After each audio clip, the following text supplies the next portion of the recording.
Ladies and gentlemen, James Hicks here from Hicks New Media Infotainment News. I wanted to start the show off with a very poignant picture, as you saw, and with this graphic. This graphic actually doesn't need any discussion. This graphic up here, say their name, is the reason for this conversation today. This is unfortunately nothing new, but this is a conversation that has been happening in the past. This is a conversation that's happening today, and this is a conversation that needs to continue to happen. I actually wasn't going to do this show today, but a couple of folks have reached out to me and wanted to have this conversation, wanted me to have this dialogue, put this on this platform because they know it's going to be a completely unbiased conversation, and I'm going to bring some champions of the community into the fold. So, and I've done that. So first of all, I'm humbled by the folks that I have sitting and waiting in the green room right now, because you, as the audience, are going to be blessed by the conversation and the dialogue that we have. We're going to talk for about 45 minutes. We may go an hour. Look, I can record for 4 hours, but we might just do that. But we are going to at least have this conversation. And I'm going to start off by bringing on one of these individuals. I'm going to bring them on one by one, let them do an introduction of themselves. If you have any questions, comments that you'd like to bring to us, the panel, that you just have something on your heart and something on your chest, please do that. Right? That's what today is all about. This is not the end, but this is the beginning and this is the middle. This is just a continuation, having that dialogue. So first and foremost, let me bring up this young man right here. Yo, how y'all doing? My name is Marvin Stark. I'm an aircraft mechanic for a major airline, work in San Francisco. I got 2 beautiful black children. That's about it. Concerned about the situations going on here. And my brother James, known him for a long time when he was just a young thing. But before the gray hair. But yeah, we need to find out what's going on and see what's happening. Appreciate you, brother. Appreciate you. I'm gonna bring on this next gentleman, Mr. Roberts. You are on mute. Hold on one second, sir. You are on mute. There you go. Okay. Honored to be here. My name is Clifton Roberts. I'm a director of global partnerships and initiatives for Intel Corporation, as well as a volunteer for a political party called the Humane Party, and formerly ran for federal office. And I have beautiful black children as well. My eldest is 25, a 2 3-year-old, and a 15-year-old. Recently lost a daughter as well. But I'm so happy to be here with these powerful brothers, and thank you to James Hicks for allowing me to come and speak to everyone on this platform. I appreciate it. Appreciate you, brother. Brother Torrance. Hey, how you guys doing?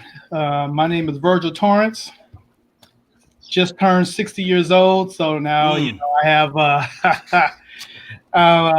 grew some hair on the face. Now you can call me Uncle Virg. I born and raised in Southern California, South Central area. Currently live in Sacramento. I'm an IT analyst for the State Legislative Data Center. So I've been doing that for about 5 years, but I've been into technology for about 35 or about 40 years. And, I'm a part of a fraternity that we have a mentor program, a mentor young man, and this is a very important topic. So James, I appreciate the fact that you thought about me and, you thought about this issue to have this discussion. So I'm excited. got 2 kids. I do have a young man, age 25, my son here, and my daughter is 28.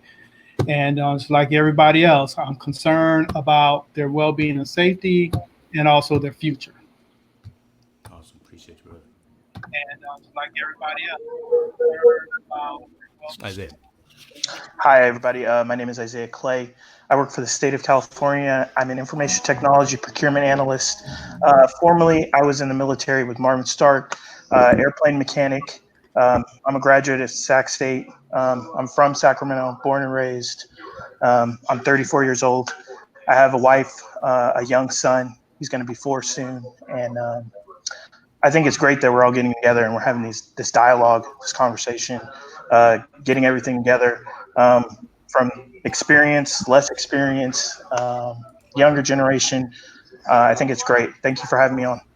Definitely. Thank you, brother. Man up at the top in the middle. Hello, everybody. My name is Corey Sanders, otherwise known as Tall Boy. I'm probably the second youngest brother in here. No kids, shall we say. I am a videographer, content creator. I have a video production company here in Atlanta called Tall Boy Enterprises, TVE Media, where we create content. We're on the scenes, we create content, and we're on the scenes for everything but this, shall we say. So when I was brought in on the conversation, James and I, we go back from some of our tech days, and he felt that since I was sharing some of the scenes that from the images that I see with some of my colleagues, he said, let's have a conversation. Appreciate you, man. Hey, everybody. My name is David Isom. I'm the senior pastor of St. Stephen's CME Church in Fairfield, California. I'm also on the school board. I'm in my 3rd term. I've been on the school board for a decade. First African-American male on the Fairfield school board. We 20,000 kids every single day. I just recently ran for county supervisor, and I lost by less than 0.5% to the system.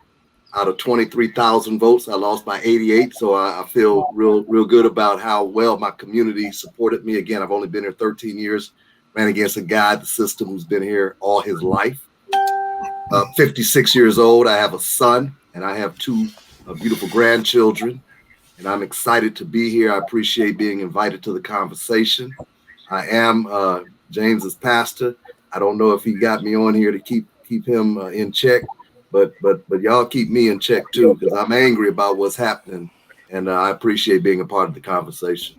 Well, I see you, sir. And see, I had to get back on camera when you started talking, and I appreciate that. And again, so I hope everyone first of all, thank you guys for telling that your name, your age, occupation, and I want the viewers to understand that the eclectic group of folks that we have having this dialogue, right? We've got some 30, 40, 50, and we got 60 something. Go ahead and do it. Go ahead and do too. it. That's all right. And the reason that these gentlemen were handpicked to be in this discussion, and I see another gentleman had his join who's in the green room as well, who I want to get on camera as well and let him talk. But the reason that these folks were picked was because we have all seen something different within our society at our different ages as we were coming up, as we were growing, as they relate to what's happening today. What's happening today is nothing new. Again, I think I started the show like that, but I think what is different is everyone's walking around with a camera in their pocket, right? So, Virgil, when you were growing up, going to San Jose State, right? You had some situations that you ran into. You probably had this old Motorola StarTech in your pocket. That's the technology coming out of me, right? You didn't have the iPhone or the Android. I didn't have a StarTech. I had a pager. Oh, well, see, there you go. You just sending 07734, the hello on the pager. Right, yeah. But again, see, those things that maybe were happening to you on the corner, on the street, as you were walking back and forth from campus, you had the experience. You told folks, but not everyone believed you. But now folks are believing what's happening from the system, society, whatever you want to call it. And surprisingly to me, and this really is surprising to me, more folks besides just us, are taking a stand, right? I see 50% black folks. I see 50% white folks. I see everyone out there protesting, marching, waving signs, saying this isn't right, right? So this feels different than I think than it has in the time that I've been around. So and let me ask you, Cliff. You know, again, what are you seeing? I guess from your circles and the folks that you engage with in terms of what's happening now and how folks are mobilizing or responding. Yeah. Well, I think you raised a good point. Now, everyone can capture it. You know, we got smartphones and Facebook Live and Instagram Live, and so the difference that the technology and the instant access to information was a game changer. And I think specifically what we saw with George Floyd was just the complete lack of compassion. I mean, you have this grown man calling for his mama with his last breath, calling for mama, and that was so powerful. And I don't know anyone that could have watched that and not cried. And I know it's affected my son deeply. My son is 25 years old, and I did notice too that with previous events where we saw the murder of black men, there was by police or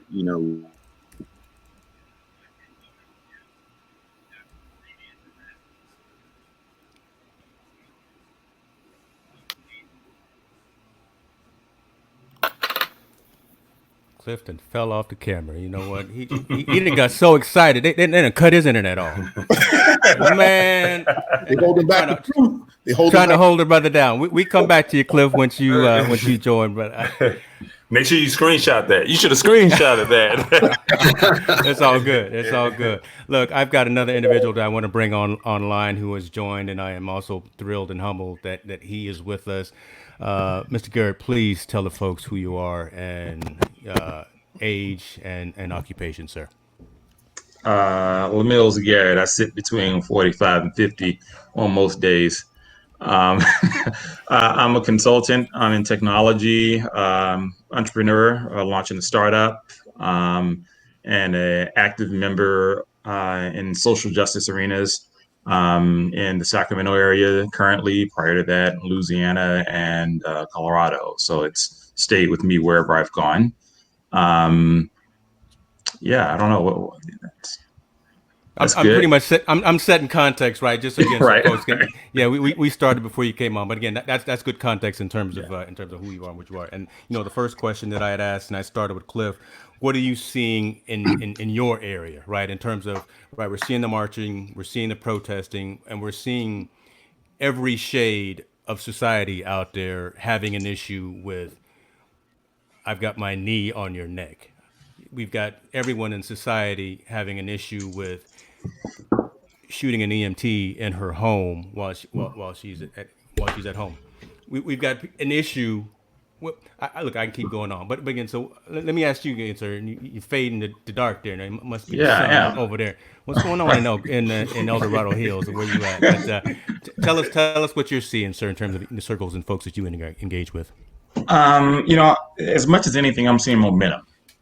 I sit in the space every day, so be it good or bad. I'm involved with conversations with police or city councils or board of supervisors or all those who are actually trying to make a difference in a social justice arena, and that's my everyday work.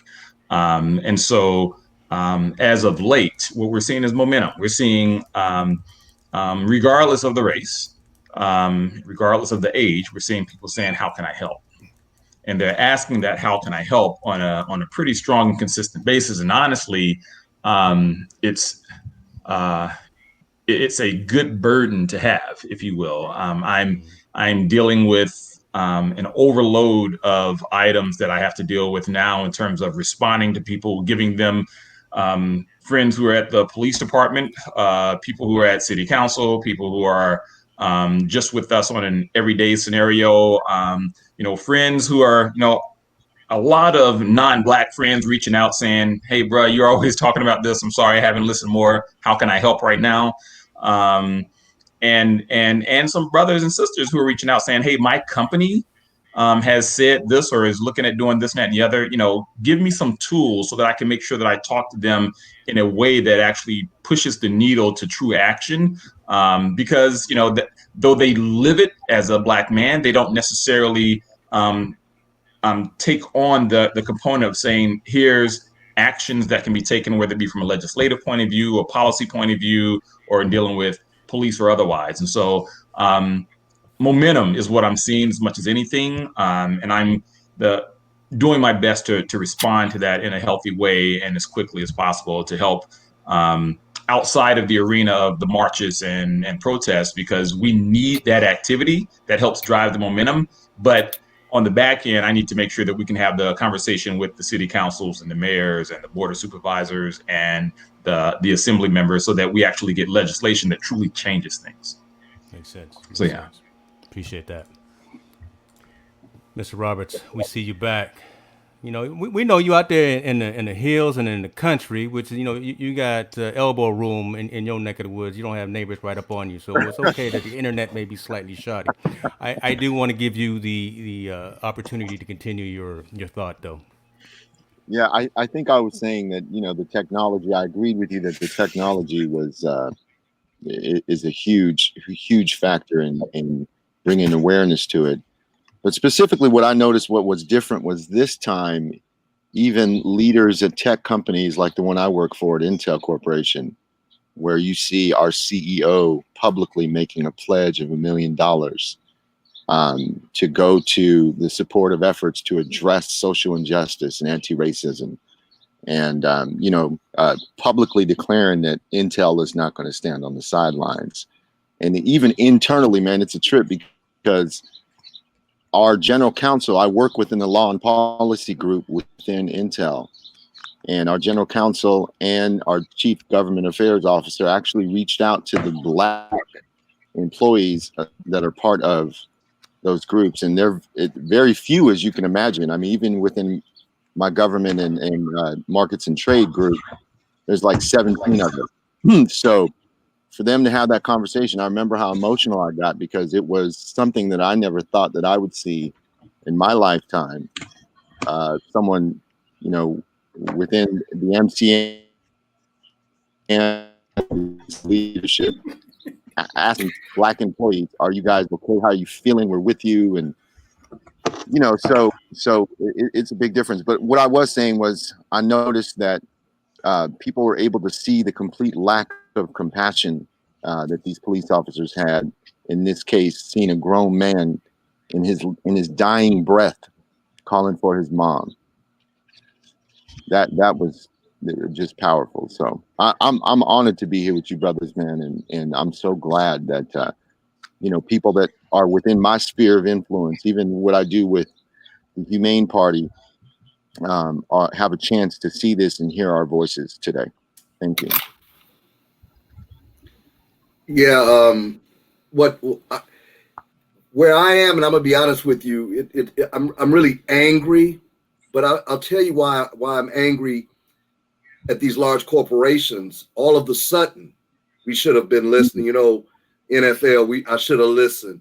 Come on, man. You didn't not know that we were being affected like this. And I got an email from we have TechSoup. TechSoup sends an email saying we're not going to stand for this anymore. Where were you last month? Intel, where were you last? Everyone, where were you last month? The only reason why you're stepping up now, I believe, is you have to. You're forced to. You don't want to be left out at this point. You don't want to be left out of the conversation of pledging money. You don't want to be left out of the conversation for all of a sudden creating a diversity squad. I believe that those officers' lack of compassion has brought out passion, so much passion that other folk can't sit on the sideline anymore, and they got to do something. I really believe that. I don't believe some of them are genuine in their giving. I'll just be honest with you. I don't. If you were, where were you? Yeah. That's real talk. You know, me personally, I think I could speak for the folks at Intel, specifically for the Black folks at Intel, right? You know, we are far and few between at Intel, but we do have folks like Barbara Y, you know, Chief Diversity and Inclusion Officer that we've been working with for a long time. So there's been an internal struggle, you know, and you can imagine with a corporation the size of 100,000 people. Right. But you're right. You are absolutely right, man. I'm not going to argue with that, because for years, and you know, in my closing remarks, I hope I can share something that I wrote 23 years ago that affects me today. But what you are saying, Reverend, is 100% true, and I have no defense at all for that. I'd like to touch on that a little bit, because I think there's a basic level of inertia, if you will, that happens with that. You know, so whether it be the Intels or the other large corporations, what happens in the social arena is no better, I'll say, and definitely far worse than what they would see in the technology arena. You know, when the small guys, the adventurous kids out of college are doing something around artificial intelligence or big data or machine language or machine learning, et cetera, the big companies they're not at the leading edge of that typically. They're sort of waiting for someone to come up with it, push it forward, and have a true idea in terms of innovation, and then they get behind it. And so in terms of making sure that social justice is there, sadly, they lag behind far more. And so I'm in complete agreement in terms of where are they, because the reality is you take any corporation out there, they have employees there, and they can easily look and say, how can we contribute to the arena of social justice or just equality for Blacks? And let's start off by looking at our employee base. Who are we hiring? Are our managers hiring people of color? Are our executives bringing on people of color? Are they bringing on Black people? You know, what does our population look like? Are the people who we market our products to actually people who we hire within our company, within these organizations? And the answer, unequivocally, for most of these companies is an absolute no. And so there's a clear opportunity for them to do better. And to your point, I'm in complete agreement with you in terms of where were they, and in giving them a very very small component of a pass, if you will, is whether it be in this arena or whether it be in many of the leading edges of technology, they're typically the second mover. They're not that first mover. They're not going to be the one that jumps on the innovation right up front. But let's be real. Equality of Blacks ain't innovation.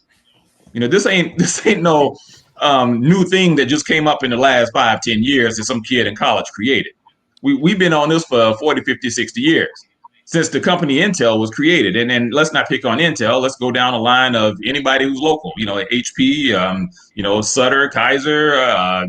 You pick the company. This is no secret out there. The lack of equality, you can look in the neighborhoods that we're probably all living in and quickly see what's really going on in terms of how Blacks are treated. And all of that comes back to systemic and infrastructural racism that has happened for generations. Everything from the suburbs that we probably live in, to how those suburbs were created, to the school districts that our kids are in, to how you know, how we eat. You know, the grocery stores that are available in our hood, and those that aren't available where so many of our people live here locally. So you raise a good point. You raise a good point, because even how we eat, James can tell you, man, one of the reasons why outside of what I do at Intel, you may not know this, man, but in 2016, I actually ran for president of the United States. The VP that I selected to run with me is Dr. Amy Breeze Harper. And she dismantles, her life's work is dismantling systemic racism. And it was strategic on my part to ask her to run with me.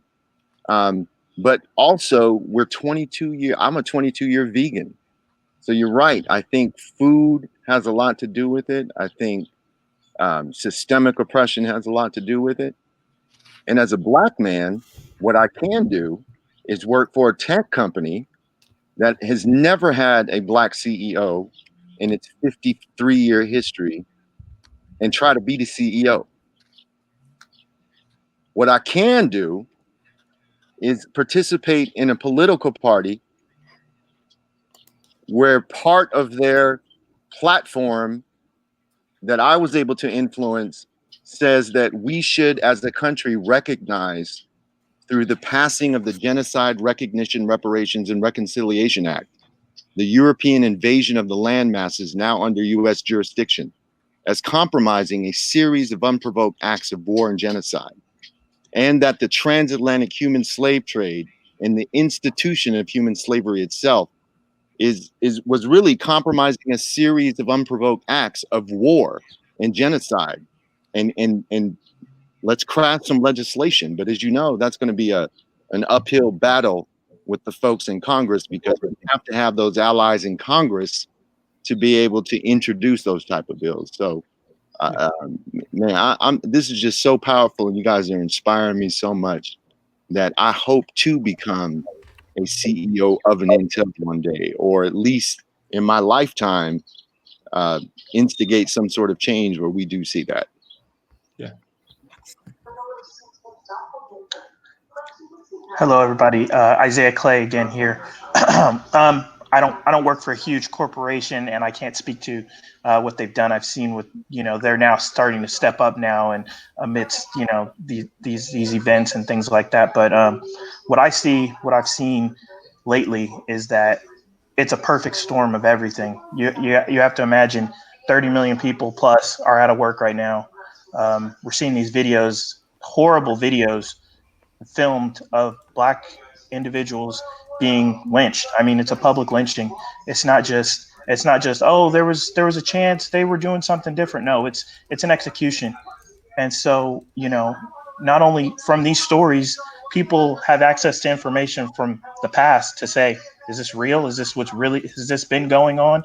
And they read these stories, these Emmett Tills, Stephon Clark, the situation, Stephon Clark here in Sacramento. I mean, just all these things that are just happening to our community, the people that are happening. So I see a lot of people on my social media that are very well informed, that can go back years and see the systemic racism that's been going on for 400 plus years, since we come to this country, since we've been taken from our country to come here. So that's what I'm seeing. That's what I see in my world. I see a lot of people, because of the military, I see a lot of people who are Republican, who are who are really very proud of that, and it's all about America. And not to say, and they're basically taking away our Americanism from us just because we're Black. No, we want to be included. We want equality. That's what this whole thing is about. And so we see people who are trying to say that we're not, because we're not getting treated fairly. That was what the whole thing. That's what America was stood on, was equality and fairness for everybody, because the British were trying to take over the original colonies. So, that's what I see on the floor. I see a lot of people from different races and different cultures and different backgrounds with the knowledge that can speak to this stuff. And it's just not us angry Black men on our soapbox telling them what's going on. They know, they see it. They see these stories. We're not just talking to empty ears and empty people who don't care about our plight. I was at the march yesterday in Sacramento. I saw every color of the rainbow was down there in Sacramento at Cesar Chavez Park in front of the Capitol. We marched. We were there. So, it's a beautiful thing to see that people are we're taking notice. Now, I can't speak to the corporations, but I feel that there is something coming on the horizon. I feel that change. I feel it in my heart. I feel it everywhere that I see. I see people, with their fists in the air, taking a knee. I saw a little white girl on social media this morning. She couldn't have been more than 10, and she took a knee and had her fist in the air. And that's huge. That's huge, that we're crossing age gaps. We're crossing race gaps. They see it. They're doing protests in Berlin. They're doing protests in South America. Every state in America had a protest. That is unprecedented. It's large.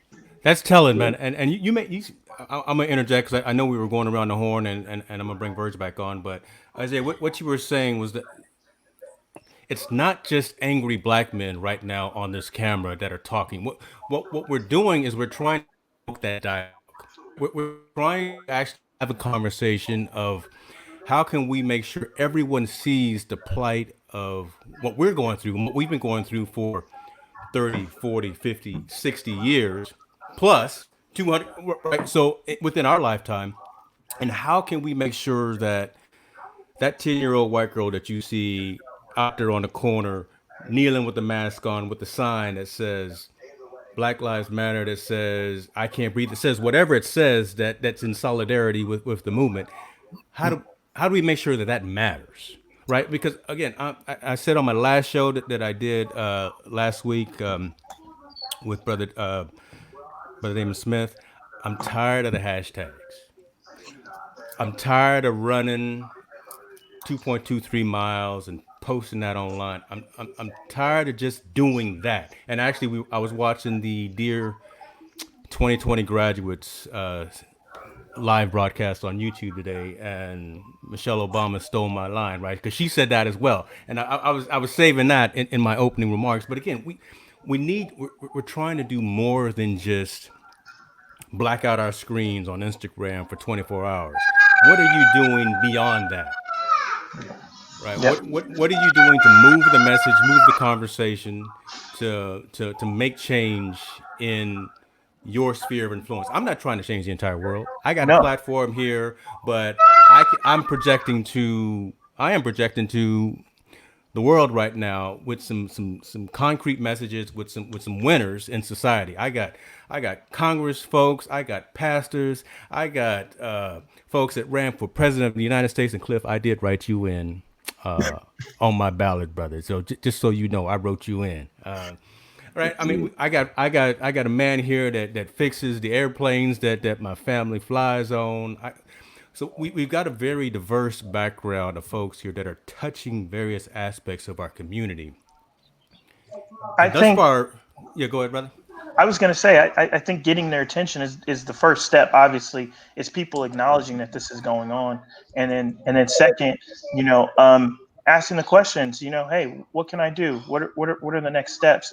How can we get uniformed, and how do we go forward? What's the next steps? Those are the questions that we're getting now, and so that's a lot. I mean, you have to take incremental steps to get change. So people are asking those questions. Hey, people are saying vote. People are saying get out in the streets. People are saying do all these things. And so I think that's starting the dialogue. It's starting. I mean, Rome wasn't built in a day, but we're trying to make those incremental steps to get better, outside of our community and within it. So, yeah, the hashtags are nice and those are the things, but we do have to move towards action. We have to do better for our community and even for our world. Yeah, one thing about going forward and people asking, what's going on? To help out, they should learn the history, because you got Black Wall Street, and I just currently learned about Orangeburg, South Carolina. I was watching Matter of Fact on with Soledad, and that brought back that history, which I had just learned. But look at the Indians. The Indians didn't start scalping. The white people started scalping. Then when the Indians did it, they got blamed for it, for starting all this. Learn our history, take our Black history class, find out what's going on, and see what's that. And then you can understand and feel our pain, and then you can really help out. Marv, you bring a good point. And the thing is that we've been through this before. Yes. We talked about this before, but we have an opportunity, because now that it has crossed the cultural line and the age gap line, we're starting to bridge the gap. And right now is very special, because what we have is we have COVID-19. That pretty much shut everything down. And we have people out there that are unemployed. We have stores closing and losing money. But the key to it is that we have all these protesters out there who are really just kind of fed up about being home. And so we've seen this before. We have to ask the question, where do we go from here? Okay, because we talk about it. We talked about it. I worked 19 years at Hewlett Packard. No African American in upper leadership. I worked 8 years at a Indian casino. No African American up in leadership. And here we are today in 2020, and we're still kind of going on with that with some company. But the thing we have to ask ourselves, what are the next steps? Now that we have everyone's attention, how do we move forward? And I'm kind of glad that the protesters are mellowed down, okay? Because the destruction really, it gets people's attention. And unfortunately, that's something that's kind of necessary at some point. I hate to see that property is damaged and people are getting hurt. But now that we have everyone's attention, and we have to keep the conversation going and say, okay, where do we go from here? How do we fix this? How do we work together and move forward? Because what I'm afraid of is in 6 months, when everybody is back to work and everything else, and we get a conviction, it starts to die down. Everybody forgets about it.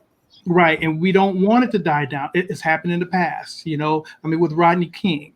It happened in the past, and we have so much destruction, and we are rebuilding our communities just to tear it down again. And we have to bring light to, how do we coach and mentor our young people in a constructive way and make sure that they really understand what happened. I was just watching a program on Netflix called The 13th. It's about the 13th Amendment. And I went back and watched that, and the first time it really hit home to me, because now I really truly understand why the incarceration is so high. The 13th Amendment, basically says you have the right to vote. But if you're a criminal, you lose your right to vote. And so that kind of comes from, small amounts of marijuana or theft or whatever the case may be. We have African-American male who are in prison who can't afford to get out. So guess what? They were on the chain gang. They started building, and they're there. Okay. So that is a very important documentary, I think, because you start to see, and it fast forwards, to modern day. So that really hit me home, and I said, okay, now I kind of really understand the loophole in the 13th Amendment, and that actually explains it very, very well. So, now that we have everyone's attention, the question is, what are we going to do about it? Yeah, but we have to direct it to the right people. Okay, I mean, we can say it all day, but if it doesn't hit the right people, so now we're going back to our legislature, going back to our elected officials, and don't ease up on them. Then we just can't ease up on them, and then that's how we can start to get something in play and move forward, so that way we don't lose the momentum that we have today. Good point. Good point. Corey, we left you out of that conversation slightly, not purposely. I mean, only again, you're not directly involved with more of the corporate world, and Correct. So I think I want to ask and start off with you, and then go over to Pastor Eisen, because you're directly related to some of this as well. 30, 40, 50, 60-year-olds is good. We need to have this discussion, and we need to lead the discussion. But what are we talking to? How are we talking to our youth? Like, how are we talking to the folks in middle school, in elementary school, in high school, the most impressionable folks at this particular time? And, they need to hear some dialogue. They're seeing this on TV. They're seeing this on their social media, their Snapchats, their TikTok, whatever the case may be, right? How do we get in front of that and have this dialogue with our youth before they end up going off the rails and going the wrong direction? So Corey, I'm gonna turn it over to you first, man. So first, you're right. And a little backstory. Last Friday, I don't know if anyone saw the news or how big it really took over in Atlanta, but it started out as a peaceful protest.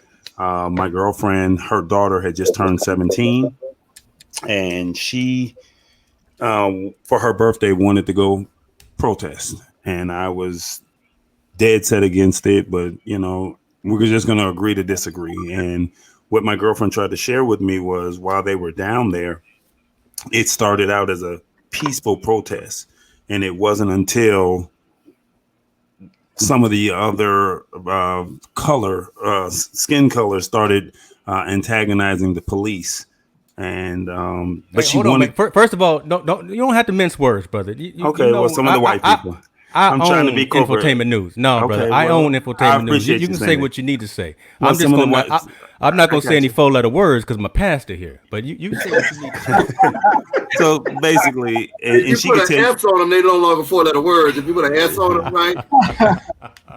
It's Well, passion. I know the pastors You're curse as well, but basically, the white people were the ones that were starting this, and from what turned out as a peaceful protest, and I even saw some of the organizers go on TI's page, and they said that we really did organize this, and it was meant to be a peaceful protest, but then at 4:46, things kind of went a little to the left, and with the kids.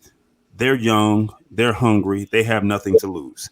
This is their fight when you think about it. The 60-year-old brother, no disrespect. I mean, you grew up with the Jesse Jacksons and the Martin Luther Kings and the Andrew Youngs.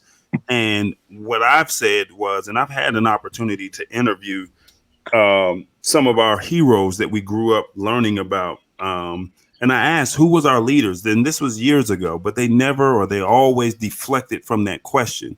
And then now my age group has come in, and it's the 40-year-olds who are now having kids. Although I don't have kids, we have things that we have to live for, such as life insurance. We got to make sure our kids are all right, make sure that they're in the good schools. But this new generation, those 17 to 22-year-olds, they're the young, hungry ones. And I don't know if you guys saw what happened or transpired in Atlanta, but in Atlanta, when things went left on that Friday night, T.I., Killer Mike, Bernice King, and the mayor had to say, not in our city. They literally tore up Peachtree Street. They tore up the CNN Center. So you went down there to go protest, and then you spray painted the CNN Center sign. And as Keisha Lance Bottoms, our mayor, said, this is our city. CNN was down there, and we all witnessed that gentleman get handcuffed and being detained that was reporting and telling our stories. So we all witnessed that. So next thing you know is you have these kids that are full of energy, full of rage, but they don't have anyone that they can look up to. So how do you have that conversation with someone?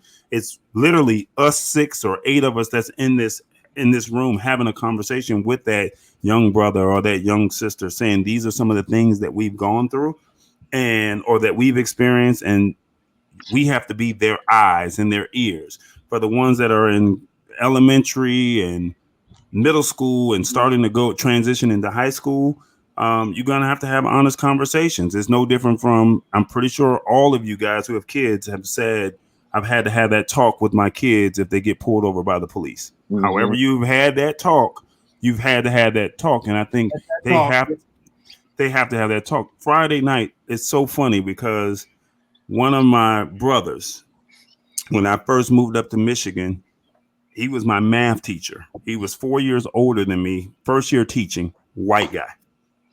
I just transferred from Atlanta to Lansing, Michigan. And he was the first person that I met. To this day, we are best of friends.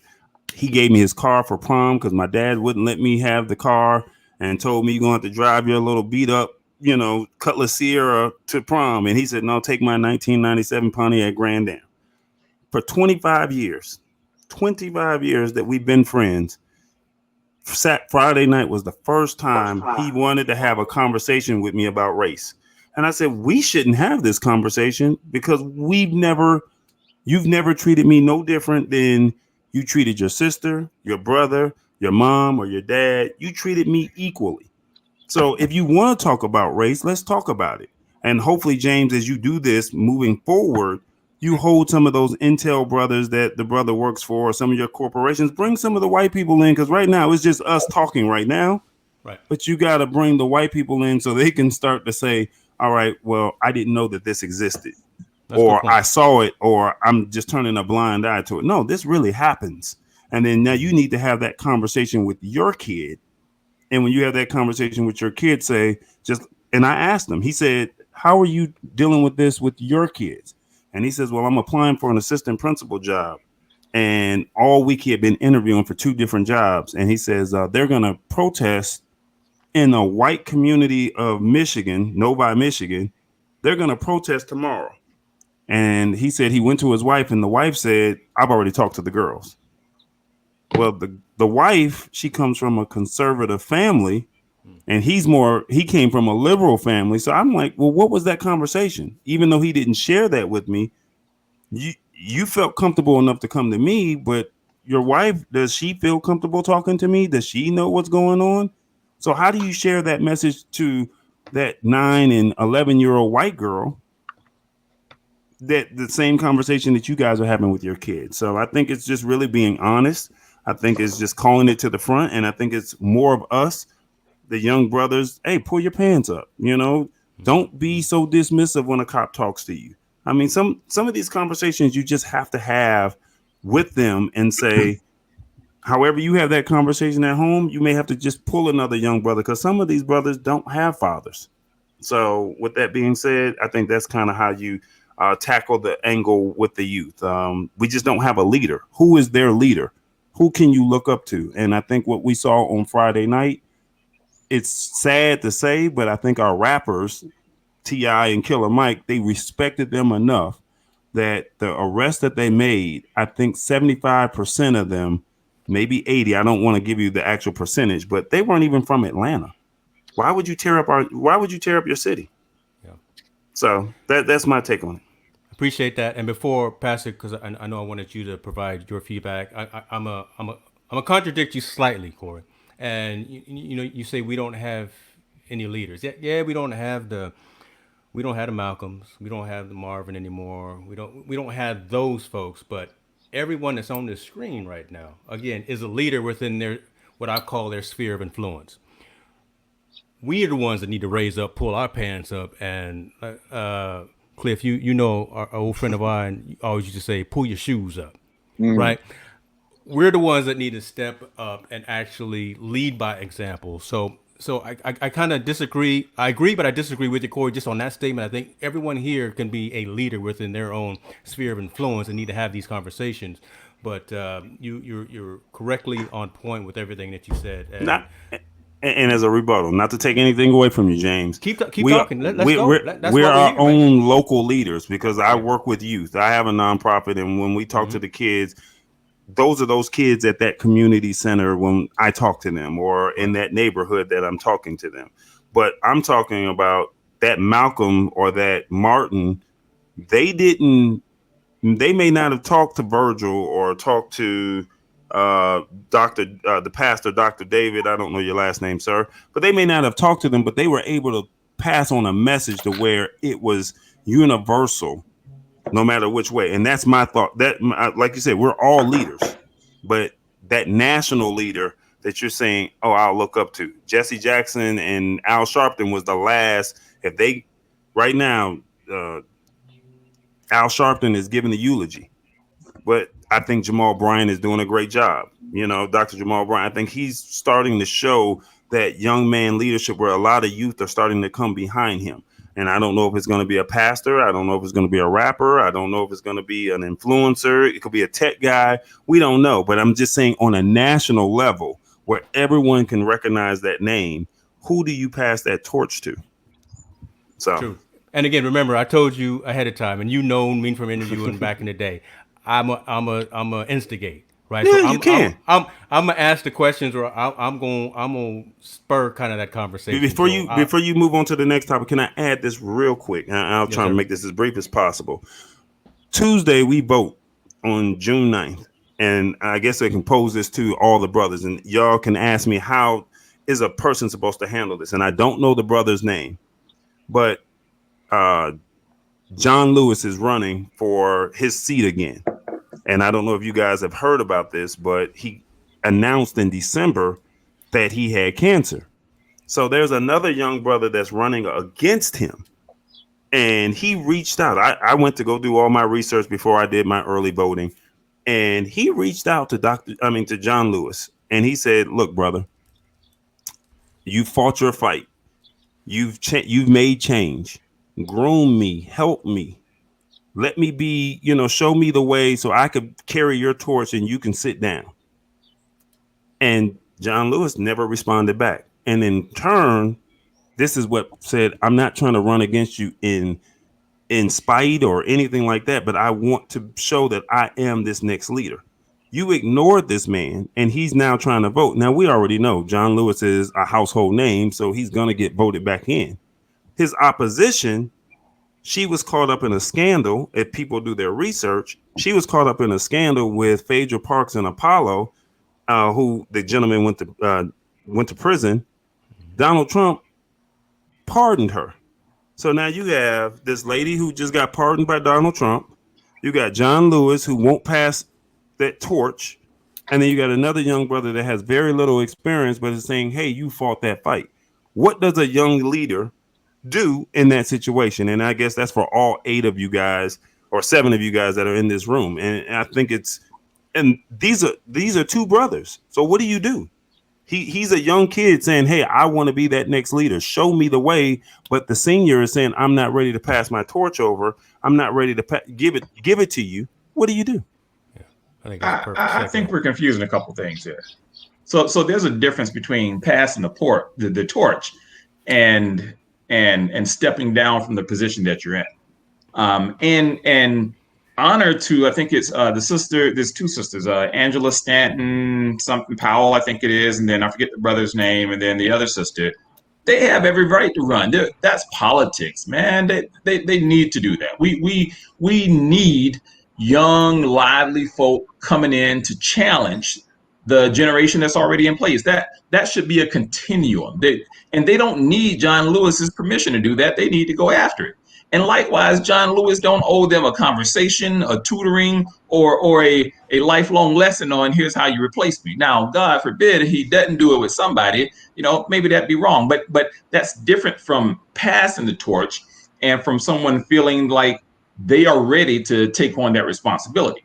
And we have no clue who John might have or might be prepping right now in real time. I mean, we got plenty of folk coming out of Georgia, and the easy name is Sister Stacey Abrams right now, who's just lighting things up all over the place. She's not running for anything right now. That's aside from the point. I'm just saying, in general, there's plenty of people there. So I don't think we look at the role of a politician and say who is or isn't having the torch passed to them or not.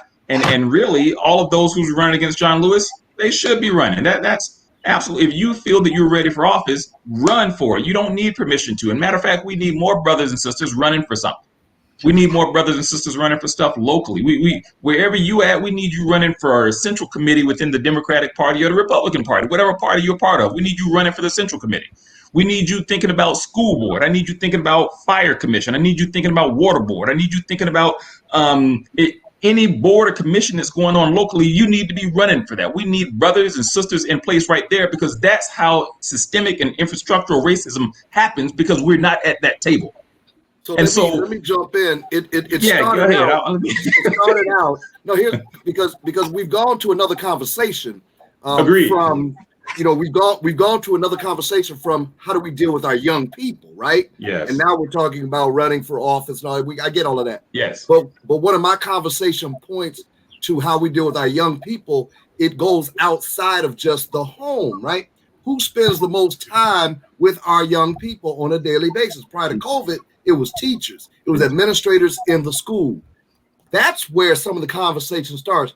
Just about every school, I can only speak for California, but so many school districts are a part of CSBA, California School Board Association. They just launched 2 years ago an equity initiative. They call it an equity network. I was one of the inaugural members of the equity network, and we're putting some things on paper that some of the teachers need to start talking about these things that these young people don't hear about. I'm not talking about how to act when they pull you over.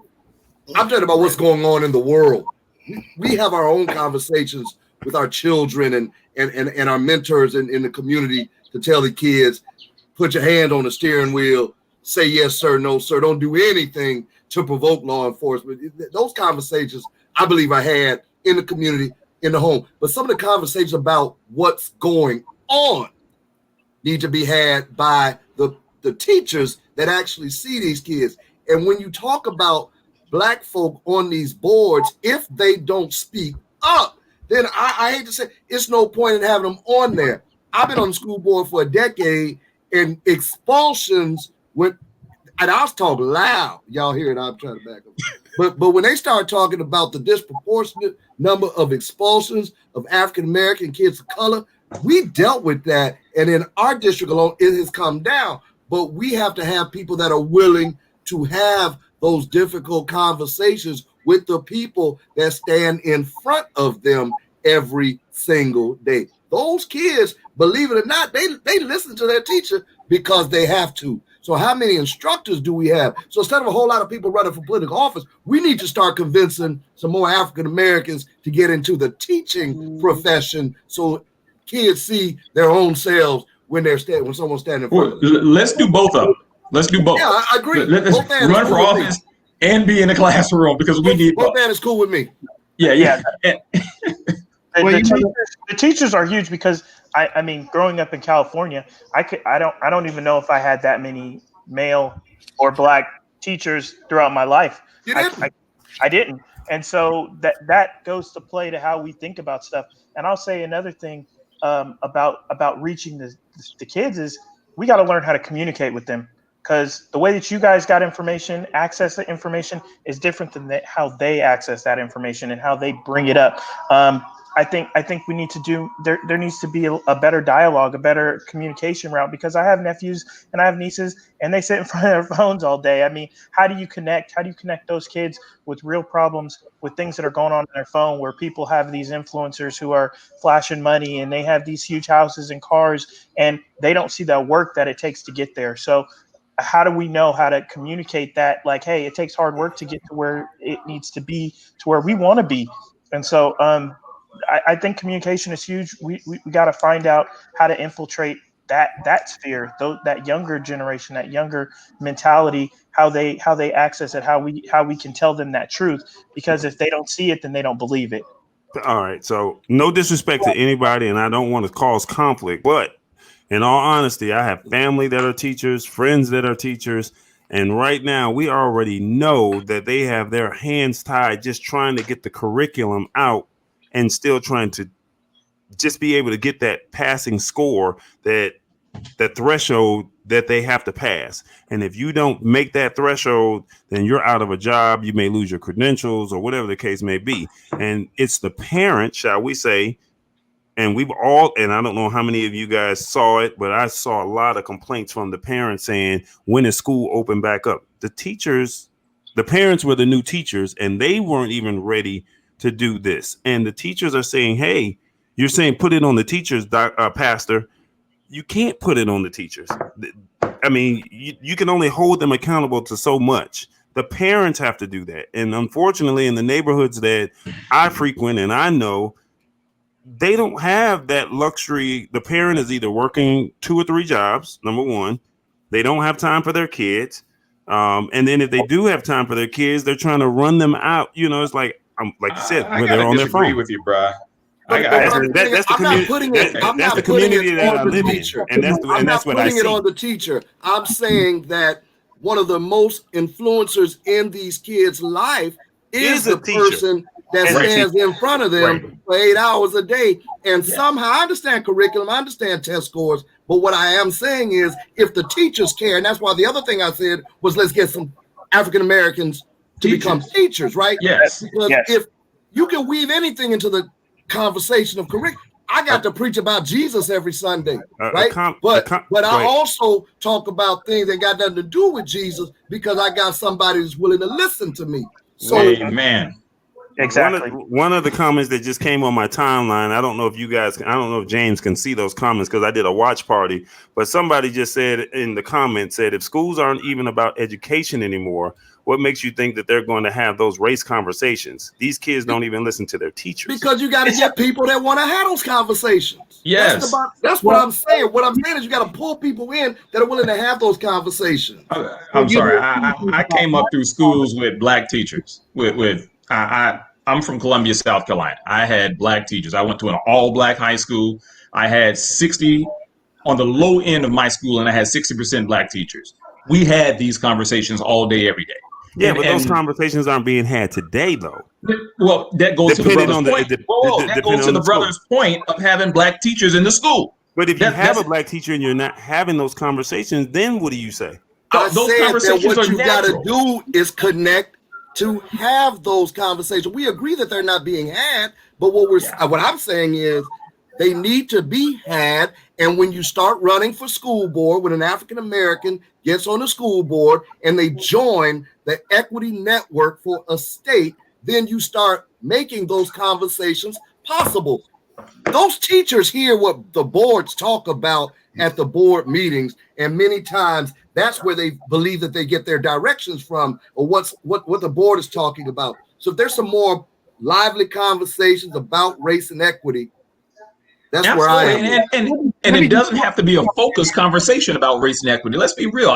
My kids are practically the only black kids in their school. However, when those white kids get there, based upon me pushing on the principal or on the teachers or on the school board, there's conversations being had that those white kids are never going to have when they go home, when they're in their community or otherwise. And that's because I got my black kids there, and I'm pushing on the principal, I'm pushing on the teachers, and I'm pushing on the school board. But that's on that side of town, though. What about the other side of town? The other side of town actually got black people in their schools. What you talking about? I mean, but those conversations aren't being had. That's what I'm saying. So we got to push for them to be had, is what I'm saying. I can't just say they're not being had and not offer something to make them happen. I'm saying we do need to come up with a solution. I do agree with that, but I'm saying you guys may live in the suburbs, but the ones that live in the inner city may not have those same conversations because it's a curriculum that needs to be taught, or it's about sports. We already know that if you do in this, I don't want to sway away from the topic at hand, but I am saying that we know that parents don't show up to the parent-teacher conferences. We do know on certain side of towns, and like I said, I'm talking more about the inner city, not necessarily the middle class or the upper echelon, but I'm just saying these are the problems that I see, and I hear the complaints from those teachers that work in those school districts or in that area. That's what I'm saying. So I'm not disagreeing with you. I'm not saying that those conversations should not be had, but the thing is, when the teachers are being told by their administrators that we don't have time for that, that's a discussion about equity, though, bro. That's a complete discussion about equity. When you're talking about that other side of town and what ain't happening there, we're talking about socioeconomical equity issues that actually preventing some of that happen from families that gets ignored in the greater realm of systemic racism.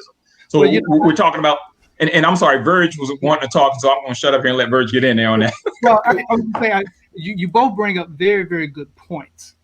But I think we're kind of missing the core of these conversations, and that's the kids. Because if we don't bring that to them, they don't have the tools to go back to their parents or the teacher and start asking these questions. And when they start asking these questions about these equities, then some of those conversations could come up. And I'm gonna tell you, when my son when he was in middle school, Black History Month, he came to me and he said, "Hey, they didn't talk about Black history at all." And I said, "Okay, what do you think we should do about it?" He said, "I think I should go talk to him."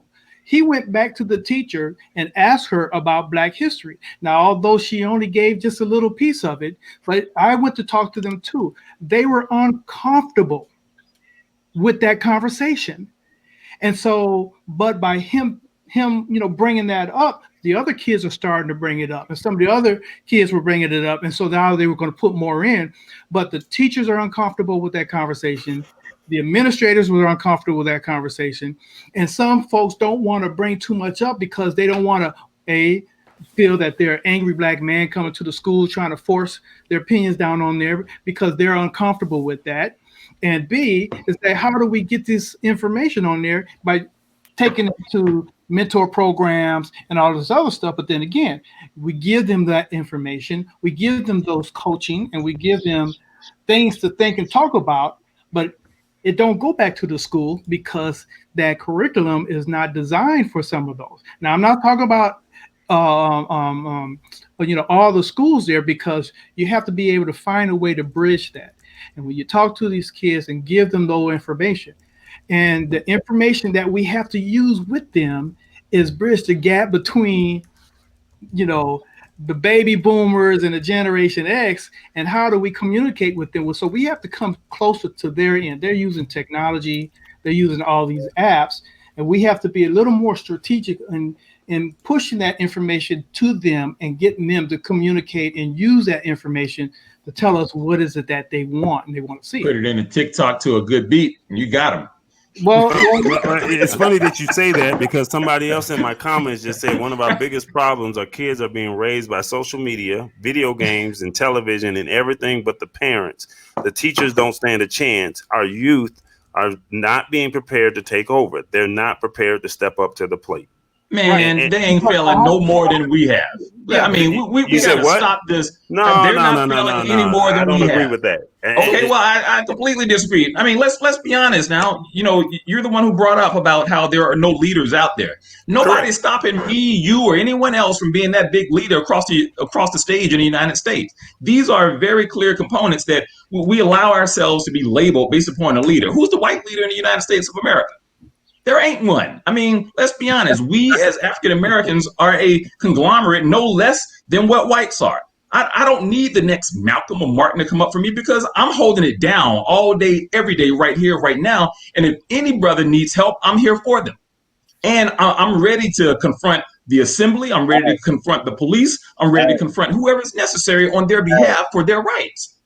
And so I'm not hearing this. The youth are now somehow dysfunctional and they're less than us. Them young brothers and sisters are killing it.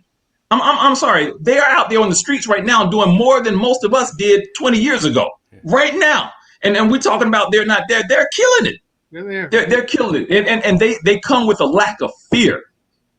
They come with a lack of fear that says we need to see change. We are sick of seeing what's going on here. We're going to do something about it. Yeah, I'm taking my phone down here. I'm going TikTok. I'm going IG, and I'm going to do everything else. And we're going to record the police, and we're going to make something change and happen. We're going to be disruptive. And that might be on your side of town, but the side of town that I live on is totally. So you gotta have a TV.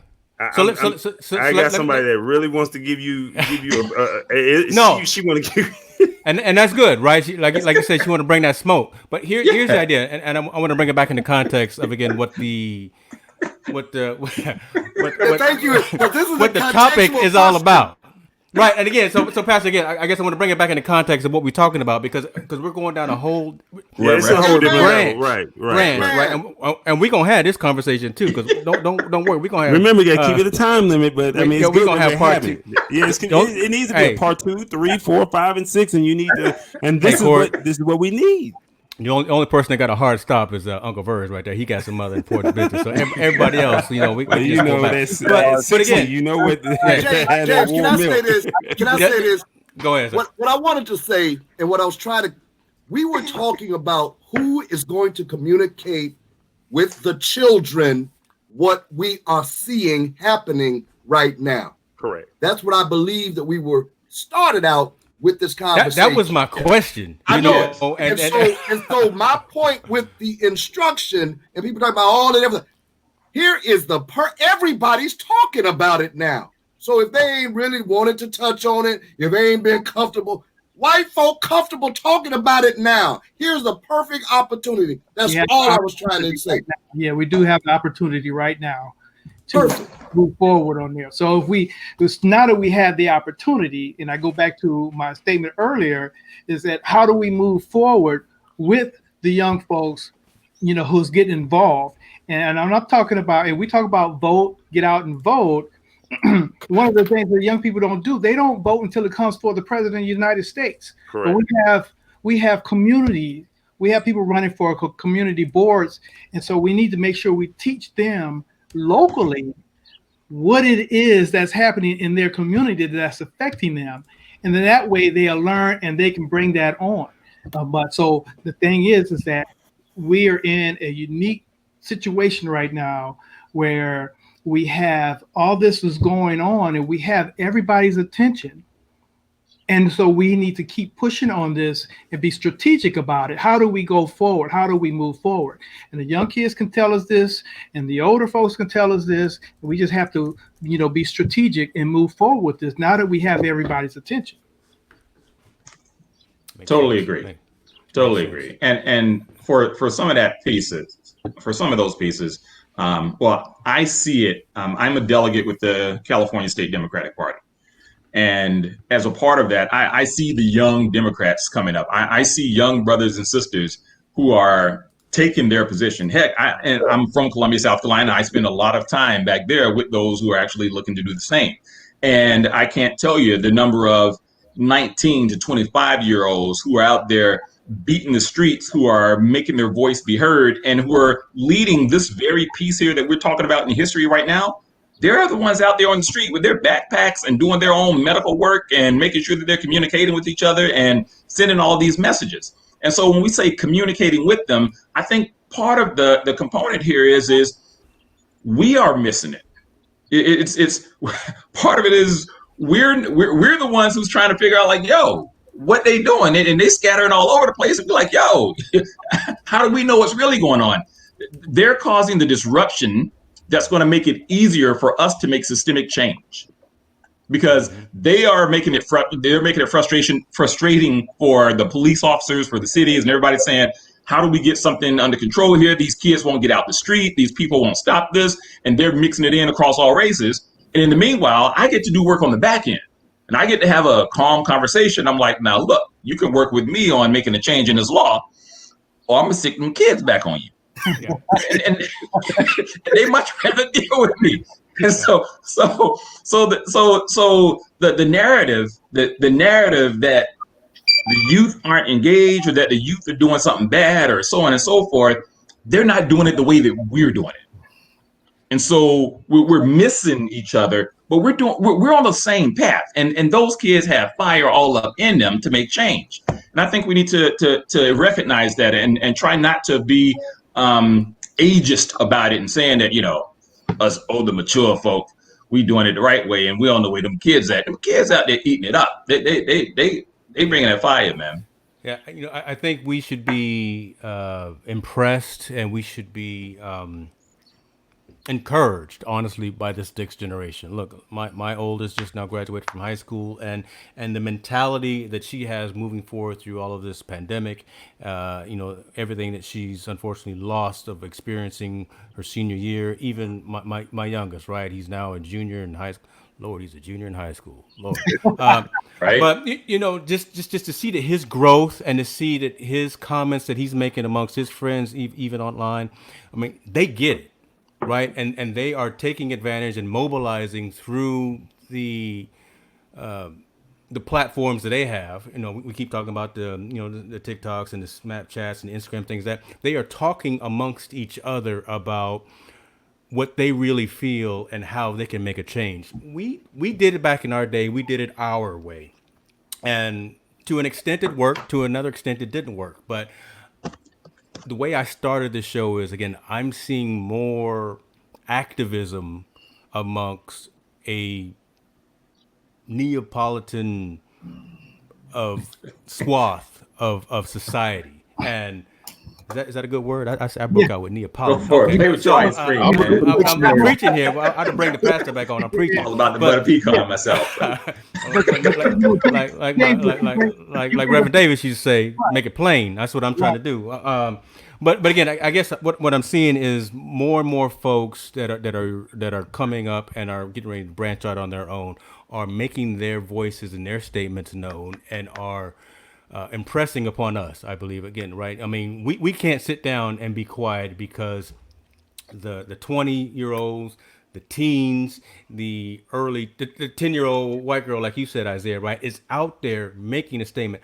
I have a feeling that girl would have gone out there, she would have found a way. She'd have jumped on an Uber. She'd have jumped on public transportation. If she's got something on her heart to say right now, because she's seeing all these stories that are negatively affecting folks within her community, you got to stand up and say something. You cannot sit on the sidelines and not say something if this is affecting you to your core and to your heart, right? I mean, again, that's the reason. That's the crux about this conversation. We have a lot of other things to talk about. I'm loving the dialogue. I'm loving the fact that we're talking about public education and how we can continue to work on that and build that. How we can go out and talk to our folks in uniform, be they emergency personnel, police, things of that nature. We need to go out and have those conversations. But the conversation with our youth, we need to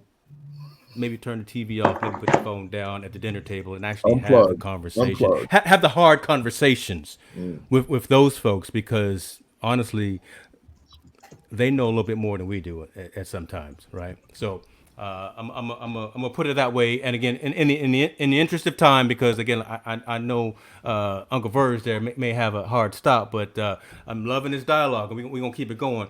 I do want to bring up, I guess, another question, and it kind of falls in with the first two that we've talked about, and how do we move from today to tomorrow? I'm not even talking about midterm or long term. I'm trying to get to Monday, right? And that brings about a whole bunch of different contexts as well, because I go out and run. I go out and ride my bike, and I got to set the emergency locator on for my family, just in case I come up missing while I'm out there riding my bicycle out here in my neighborhood. I mean, that's a whole nother context. But thoughts or actions from you guys in terms of how we move forward to heal both the Black community and then the Black community, the national community, and then from a global perspective, because everybody is stepping back and everyone is saying what's happening in America right now with Black folks is wrong. It's interesting to see that we're no longer, COVID-19 is still critical and still an issue and is real and is still something that needs to be addressed. But when you start seeing folks across the globe that are having conversations saying, what they're doing to not just Black men but Black folks systematically in the United States, from those in positions of power and authority, is wrong. How do we move forward? Just to get, I'm just trying to get to Monday, right? I got phone calls, I got Zooms that start at 7:00 in the morning. How do I get to that from today? And let me start with first. Let me start with you, sir. Well, I think we have everybody's attention, and these young folks, we have to encourage them to be our leaders, because those are our leaders. And encourage them to keep the conversation going, to keep talking. And sometimes we as adults have to take a step back and put them in front of us and walk along with them and encourage them to be the leaders of that. I don't know the answer. I mean, we can just go day by day and see how we can go forward. But I think we will miss a opportunity if we drop the ball and don't take advantage of this conversation and keep them going, because they have the energy, more than a lot of us. And I think if we can tap into that energy and that passion, I think great things can happen. But we have to try to find a way to continue to do it together, and bridge that gap in there. And I think we're kind of getting to that point. But there's a lot of work to be done, and I think everybody understand that.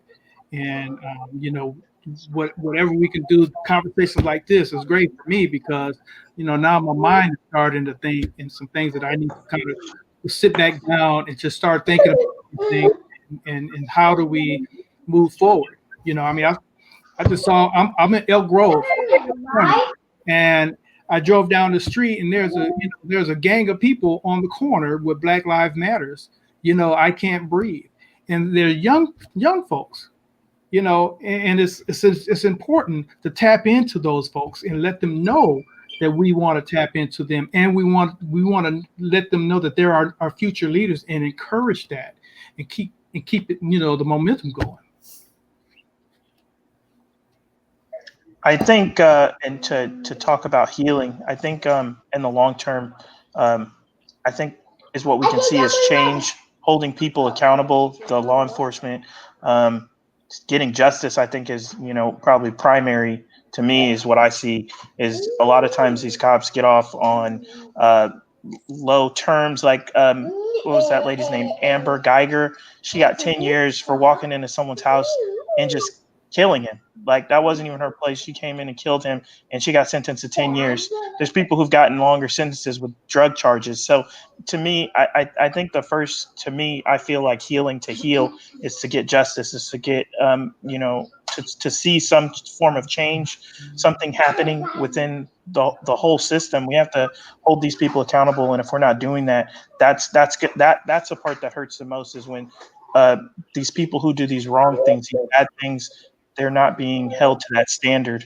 And so I think that in the long term is probably what I would think to get healing. In the short term, we just have to keep, putting pressure on, keep putting pressure on, and don't let up, don't get sidelined, and don't get stopped. I guess I'll jump in. I think for me, it's change behavior. From law enforcement, they just have to change that behavior that they think that it's. And I understand it's your life, and you have to come home to your loved one, so it's either me or you. But I still believe it's still change behavior. And once you have that change behavior, no different from what happened or what we witnessed on Sunday night of them pulling the two college kids out of the car and tasing them and beating them up on the way to the police truck, that's that attitude of this is what we do to you. So having that change behavior, having conversations, holding those officers accountable. The thing was they wanted all 4 officers charged. And although the DA did not want to do it in Minneapolis, it got put in the hands of the attorney general. And the attorney general said, we're going to charge all 4 officers now. And now just seeing that change behavior has happened. I also think that, and I think I was listening to Snoop make this comment the other day when he was talking to Amanda Seals, and it made so much sense. It was saying the police need, not necessarily telling all police officers, but you have to live in that community to understand that community. And I think what he was saying was more along the lines of, if it was a young brother that he knew or that cop knew on the streets, he might have said, let me talk to him. Hey, you guys are getting out of line. Let me talk to you before we have to take you downtown. But when you have cops that don't live in that community and they're policing that community, well, you go back home to your family. And I think for us, it's if you lived in that community, when you take that uniform off, you still have to deal with that community. So I think maybe, and I know Atlanta has done a great job of allowing police officers to move into those communities, and they're giving them houses or giving them housing, shall we say, for them to move into that community. And I think lastly, for the youth, they need to organize. They're doing a great job of it. I think they have that fire and that hunger. And I think it's really us, this generation, this panel, I think it's us that have to be their eyes and ears, because we've been down that road, and it's all about, I want to get my thoughts right. It's all about making sure that they can have that fire and that passion, but us as the elders or the ones that's been through it, hey, you may not want to go down that road. You might want to organize and strategize this way, as opposed to just coming at it with all this passion and anger and frustration. So I think those are the 3 things that will help you or help us make that. And I guess lastly, shall I say, having conversations with white people. Literally, we have to have those conversations and let them know that this is what it is and this is what we experience. And hopefully they'll make that change behavior as well. James, James, this is Clifton. I'm sorry, I didn't mean to cut you off, brother. No, cool. Go ahead. If I understood your question, it's how do you make it tomorrow to tomorrow? And I say fight. And to Brother Garrett's point about, instead of complaining about our leaders or saying that we don't have leaders, step up. And let me tell you, 2016 I had, in actually 2015, I had started volunteering for a political party only because I was so fed up with the Democrats and the Republicans. The line started to get so blurred that to me, the Carters and the Bushes and the Clintons and whoever it was that was in office as far back as I can remember, there was no difference in my circumstance. I was still getting pulled over for no reason. My friends were still getting pulled over for no reason. And so I said, you know what? I'm going to look for a political party that's different. I damn near started wanting to start my own, but I did some search and I put in some criteria, and I said, a party that cares about all beings, animals included, because I was a vegan. A party that cares about Black people, cares about gay people. You know what I mean? But specifically, as a Black man in America, I wanted to change. And then when it came time to them nominating somebody because of my background, they said, "Hey, can you be the CEO of this party?" I said, "Absolutely." Instead of me complaining about it, let me do it. Now, this was me working a full-time job. This is me just having had a baby. And I said, let me set the example of people not complaining, and let's go do something. So I volunteered for the party. And then when they said we need a presidential candidate, I thought to myself, I can either complain about the one that's in now or fight and run for that office. And that's why it really resonated to me what Brother Garrett said, because we forget that the people that make up Congress are people just like you and me. And there's 535 members of Congress, and we look at it as an institution. And Isaiah, young brother, I love the way you put it too. You said we need to infiltrate. And when we start running, whether it's running for federal office and that's been my message. So how do we make it to tomorrow? We take the seats from these people. Is it going to be a process? Am I going to be able to accomplish? I don't know.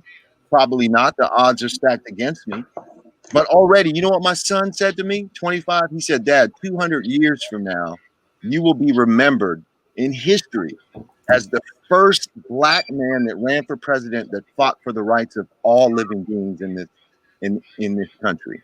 And man, that was everything that I needed to hear. So how do we make it till tomorrow? We fight. Yeah, well, everybody, I love your point of view. As you can see, we're all diverse with our opinions and attitudes. We need to attack this from every perspective, whichever your perspective is, whatever you think you need to do. I know in the military, when I was with Isaiah, I was talking with him. I hope I was a mentor to help him to guide him to where he needed to go. Just like now, I'm an instructor and I see these young black mechanics coming in, and I pull them aside sometimes and tell them, "Yo, this is what's going on. This is what you need to watch out for, and you'll be careful because your license is on the line." So, and other people I see in the streets, I see them with the pants pulled down, and you want to say something to them, but they're not listening. They don't want to hear what you got to say. They don't know the history of the pants pulling coming off your ass. So, go at it, whichever angle you need to go at. We need to get them from all angles, and I hope this what I'm saying is coming through so you can understand what I'm saying. But that's what we need to do. So peace, love to all of y'all. All right. The next step for me, in my perspective, is for the majority of us, we capture the momentum that's there right now, and we capture that momentum and we move forward with it as quickly as possible. So on my own, I don't know, soapbox here, I'm going to encourage everyone to look up the number 8can'twait.org, as in one word. And that deals directly with the use of force. So I often have been getting the question often here this past couple of weeks on what can I do, especially as a white person, whoever. We can make sure that the scenario of what happened with George Floyd can't happen again, or is less likely to happen again, by actually pushing local ordinances, laws, policies, legislation that won't have that happen. And 8 Can't Wait covers 8 specific areas for use of force that wouldn't allow that to happen. So we need your city council, your board of supervisors, your mayors, all getting phone calls from you. So if you want to know something you can do, find the phone number of your mayor or your city council person or your board of supervisor and make 3 phone calls and say, we want you to adopt the policies, the use of force policies for 8 Can't Wait. Why isn't our city adopting all 8 of these? That's a very simple thing that we can do to avoid the very thing that started or kicked off a large part of this. And I can't say the very thing because so many times this has happened. So that's something simple. Then when we go from there, let's start thinking about how we have the conversation more often. The funny conversation that I continue to have over this past couple of weeks is friends who call me and say, I know you always trying to talk to us about this, and we didn't quite hear you before, but can you help me out, or let's talk about this now. And those are typically white friends, right? And it's like you don't want to have the conversation when it's affecting me every day, but now something's big and the world's going on. In other words, we need white people to deal with their fragility, and we need to be able to have the conversation with white people. We need white people to come to the table, and we need to have the conversation with them on their fragility. So part of that is them in reading and doing their work, and also we can help them along that path. So from a reading point of view or a viewing point of view, I'd say someone mentioned 13th. That's a great movie to watch to understand systemic racism within the prison system that created mass incarceration. Another movie, Just Mercy, is a great one to actually take a look at. That's actually running for free right now. So if you go to Amazon or Fandango or Xfinity or Apple TV, you can actually run Just Mercy for free right now. Read the book, White Fragility. I read the book, Just Mercy, a couple of years ago. It's a great book to read. It's a good movie. Yeah, and so or the book White Fragility would be a great platform for you to actually understand as white people what blacks are dealing with on a daily basis, and how you contribute to it without even intending to contribute to it. So educate yourself. Another one would be How to Be an Anti-Racist by a brother named Ibram Kendi. Excellent book to actually make sure that white people are able to educate themselves and understand things. And then beyond that, we touched on the youth and the schools a little bit. I encourage you to, if you're at school, I don't care if you're a black parent or white parent, especially if kids are in high school, encourage black student unions at schools, even where there's not a large black population. That's a safe place for black kids, and it creates an atmosphere that forces teachers, administrators, and other students to have more of an understanding of what the black students are going through. That helps all of them to be prepared for what's to come in the future. The Alphas have a group that they do. They used to do once a month at Cosumnes River College. Senior black boys down to programs like that, or Kappa League has a program that they do up in Roseville, in Placer County. The Kappa Alpha Psi has a great program they do. The NAACP, which I lead the political action for the NAACP, we have a group called ACSO, which stands for Academic, Cultural, Technical, Science Olympics, that we actually send kids to do, major programs across the nation. So help kids get involved or understand those things, have coaches, mentors, et cetera, involved. And as much as anything, I touched on it earlier, check who your elected officials are, and encourage black people to be involved with that process. Encourage black people to run for something. I don't care how big or small it is, and the smaller the better. And let's make sure that our faces are there and that our voice is there, so that we can actually be heard. So and then basic things like what James did here. Brother jumped up and sent us a message after ignoring us for a year, and sent us. Wait a minute. There you go. Don't start nothing. No, I'm recording. Don't start nothing. Go ahead. But James pulled us together here, just over a week here, and we need brothers having these conversations. And so whether it be in backyards, or whether it be in living rooms, or whether it be after a ball game, or whatever the case, let's make sure that we're having these conversations with each other, and supporting each other and holding others accountable. It's oftentimes it's hard for white folk to have this conversation. Well, we need to bring them in also, because I got a buddy of mine who's been blowing my phone up, texts me, wants to get in, but he ain't too tech savvy. But he's an older white gentleman, and he helped me a lot in my career in the military. He kept me stable and not going off on some people. But and before we all started with this, I talked to him to let him know about this roundtable, And we had a good conversation about some things, about national anthem and some other things. His view on some things are a little different than mine, but I respect him. And he listened to what I had to say. And so I think it's important to understand, though, that the we live in a world that's mandated by white supremacy, whether we like it or not. Mm-hmm. You don't have a choice. That our country is created on the terms of white supremacy. And that's not saying that white people are bad or white people are ugly or white people are, are trying to hurt us or whatever else. But those are the rules of what we live in. And so it's important that white people actually get a chance to actually be in an environment where they're simply hearing us, where they're able to respect the space that we're in, to allow themselves to be educated, whereas they're not being heard, but they're forced to listen because they don't live the life that we do. They don't live the stress that we do. They will never have to have the conversation that I have to have with my black boys about interfacing with the police or walking down the street. Hold on. Let me put this back up one more time. Keep talking. So it's important that we have this kind of space where where white people can come and just listen. And then there's times whereas we want to hear them. But understand, we hear white people all day, every day. We have to listen to what white people say all day, every day. And frankly, half the time we listening to black people, we listening to white people. Because we're regurgitating what for lack of better words, has come down to us and what we've adopted through that white supremacy. So it's important for things like this. And James, I can't tell you how much I appreciate you pulling this together for us to continue this. Yeah, man, I'm done. So I'm get off my soapbox and I love all you brothers. Right on, man. Right on. Lamel, he gave you a week's notice. I don't know what it was. Okay, I'm just saying, I got 12 hours. I just you didn't even get 12 hours, Pastor. I hit you up in the middle of the night because I couldn't sleep. What's going on here? So I hit you right before you hit the pulpit this morning, right? Yeah, I was ready too.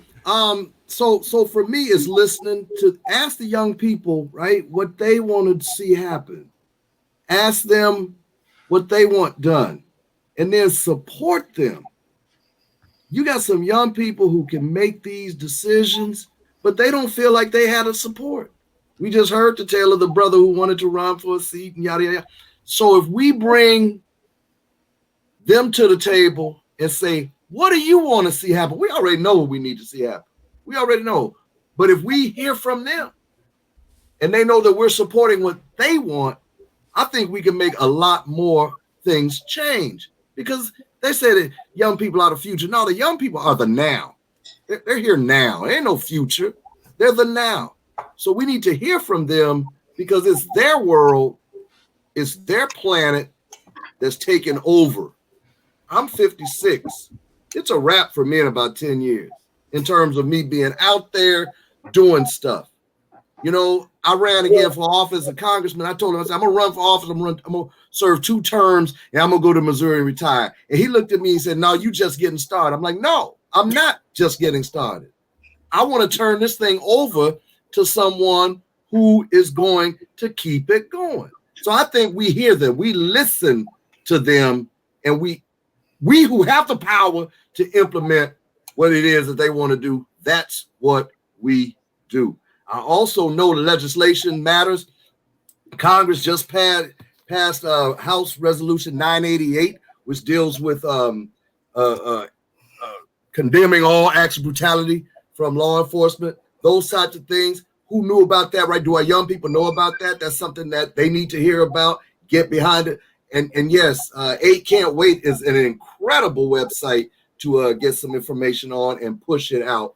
So I told James I'd be 1 or 2 minutes, and so I'm sticking to my word. And his dad is very proud. I saw that.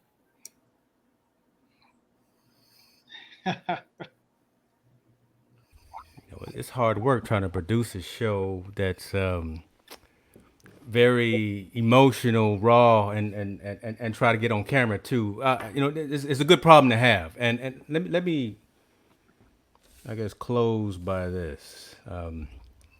This has been on my heart for a little bit, and it was a difficult day. Just trying to wrap my head around what we were going to talk about, how we were going to have this discussion, and wanting to make it at the end of the day constructive, right? Because again, we could have came out here and We could have played some NWA. We could have done whatever we needed to do just to say what we feel. But again, that's not positive. That's not constructive. That's not going to move the needle. That's not going to cause positive change. I think in this, it's 6:40. I think in this hour and a half, hour 45 minutes, we've done that. We've sparked some more conversation. We've owned up to our own responsibility. The 1, 2, 3, 4, 5, 6, 7, 8 folks on this screen, and said we are going to reach out amongst our 5-mile sphere of influence and say, this is right, this is wrong, this needs to change, this is how you make the change. In November, go out and hit the ballot box and help make a change. Talk to whomever you have to, have those uncomfortable conversations to move forward. So for that, I guess I just want to say, beyond grateful for the men who have taken time out of their family, out of their day, out of their night on a Sunday to get on this infocast and have a conversation. We're not done, right? We're not done. We're only starting. We're lighting the torch, right? And I think that's good. And I hope we all walk out of here with an action item of continuing the dialogue, continuing the conversation amongst our peers and amongst our youth, our conversation, our congregations, whatever the case may be. To everyone who attended, we thank you. Everyone who commented, we appreciate you. I know there was a couple of folks who maybe even wanted to get on camera, but I only have 6 folks on camera at one time, so but it's a good problem to have. We can continue this conversation on volume 2 of this dialogue, but let's not stop. It's not just about hashtags. It's not just about taking photos. It's not just about walking out there taking marching. I mean, that's good too, but do some action. Do something amongst the folks that you have a close engagement with to drive and move the needle forward. That's my call to action, everyone. I'm pointing one finger out to everyone. I got 3 fingers pointing back to me. So, gentlemen, thank you very much for your time, for your attention, your passion, because we made it happen tonight. And I will talk to you guys on the flip side. I appreciate you. I love you. God bless you. Everyone, be safe. Thank you for doing this, James. This is very important, and I appreciate you. Appreciate y'all. Thank you. All right. Y'all stay up.